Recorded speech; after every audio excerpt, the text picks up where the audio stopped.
Hello students, आज हम बात करने वाले हैं भारतीय समाज के आपके पेपर में भारतीय समाज को समझने के कौन कौन से दृष्टिकोण या परिप्रेक्ष्य बताए गए हैं उनके बारे में।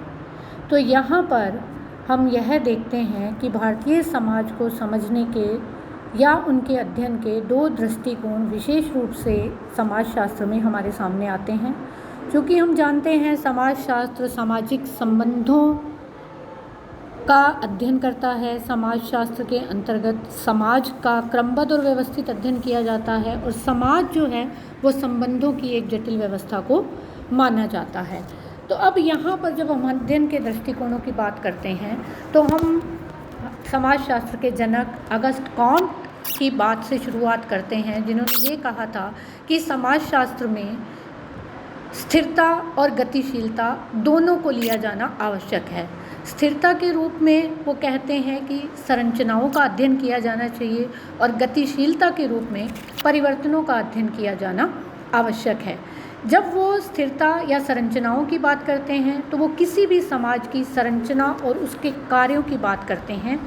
वो उस समाज के व्यवस्थित रूप से चलाए जाने वाले कार्यों की बात करते हैं। और जब वो गतिशीलता की बात करते हैं तो वो ये बताते हैं कि किसी भी विशिष्ट समाज में परिवर्तन जो हैं वो उनका अध्ययन किस प्रकार किया जाए या परिवर्तन किस कारण से घटित हो रहे हैं।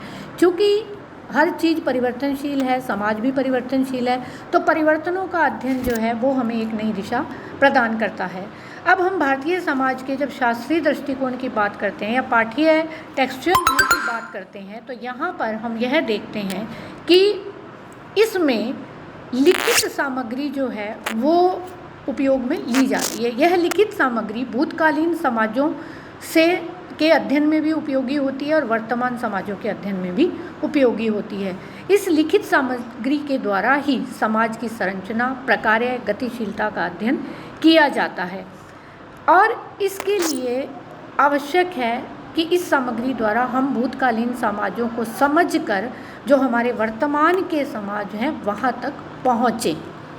इनके जो स्रोत हैं वो हमारे प्राचीन ग्रंथ, उपनिषद, महाकाव्य इत्यादि हैं। साथ ही साथ जो विदेशी व्यक्तियों द्वारा लिखे गए मूल्यवान पुस्तकें हैं या हमारे स्वदेशी लोगों द्वारा लिखी गई मूल्यवान पुस्तकें हैं, उनके अंतर्गत जो समाज का विवरण मिलता है वह भी समाजशास्त्र के विद्यार्थियों के लिए बहुत उपयोगी सिद्ध होता है। तो यहाँ पर हम यह देखते हैं कि समाज की मौलिक विशेषताओं के रूप में दो प्रकार की विशेषताएं हमारे सामने आती हैं। दो प्रकार के आधार जो हैं उनको हम रख कर इन विशेषताओं को देखते हैं। पहला है उसमें दार्शनिक आधार, जिसके अंदर 5 प्रकार की मौलिक विशेषताओं की चर्चा की गई है। सबसे पहला धर्म।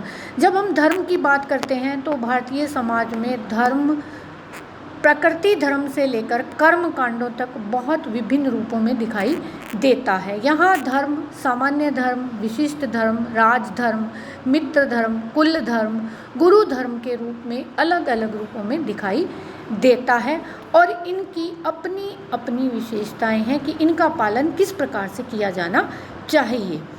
जब हम इसकी दूसरी विशेषता की तरफ जाते हैं तो हम देखते हैं कि भारतीय समाज में 4 पुरुषार्थों की बात की जाती रही है: धर्म, अर्थ, काम और मोक्ष। धर्म, अर्थ, काम के द्वारा व्यक्ति अपनी सांसारिक जीवन यात्रा को पूर्ण करता है और अंतिम लक्ष्य मोक्ष तक पहुंचता है। इन पुरुषार्थों के द्वारा या इनका पालन करना प्रत्येक व्यक्ति के लिए आवश्यक माना जाता है। तीसरी विशेषता के रूप में हम कर्म और पुनर्जन्म को देखते हैं। कर्म के सिद्धांत की महत्ता हमें भगवत गीता में भी दिखाई देती है, जहाँ पर भगवान श्री कृष्ण कर्म की महत्ता को बताते हैं कि कर्म करना कितना आवश्यक है। इसी के द्वारा हम अपने अगले जन्म में जाते हैं, जहाँ हम पुनर्जन्म के सिद्धांत को इसके साथ जुड़ा हुआ देखते हैं और यह भी देखते हैं कि हम अपने नैतिक उत्तरदायित्वों का पालन किस प्रकार से करते हैं। इसलिए सद्गुणों को इस कर्म और पुनर्जन्म के सिद्धांत के साथ जोड़कर देखा जाता है कि आप जैसे कर्म करेंगे वैसा ही फल आपको मिलेगा, जिसके लिए हमेशा से मनुष्य की अच्छाइयों को चिन्हित करने का प्रयास किया गया और उसे सद्गुणों के रास्ते पर चलाने का प्रयास किया गया। अगली विशेषता के रूप में हम देखते हैं कि ऋण और यज्ञ जो हैं वो हमारे भारतीय समाज की मौलिक विशेषता के रूप में रहे हैं। हवन और यज्ञ जो हैं वो वैदिक काल से प्रचलित रहे हैं।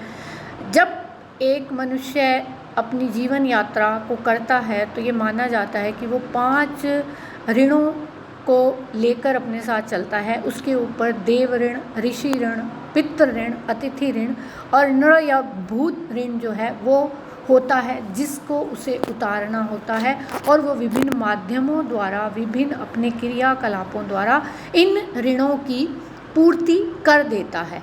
इस प्रकार से जब हम इसकी 5वीं विशेषता को देखते हैं तो यहाँ पर हमें जन्म से लेकर मृत्यु तक 16 संस्कारों की बात कही जाती है, चर्चा की जाती है कि एक बालक जब माँ के गर्भ में आता है तो वहाँ उसके लिए कुछ संस्कार संपन्न किए जाते हैं और फिर जन्म लेने के साथ ही नामकरण और अन्य संस्कार और मृत्यु होने तक मृत्यु संस्कार संपन्न किया जाता है। ये 16 संस्कार एक हिंदू अपने पूरे जीवन काल में संपन्न करता है। ये इसके दार्शनिक आधार थे जो भारतीय समाज की विशेषता को बताते हैं। धन्यवाद।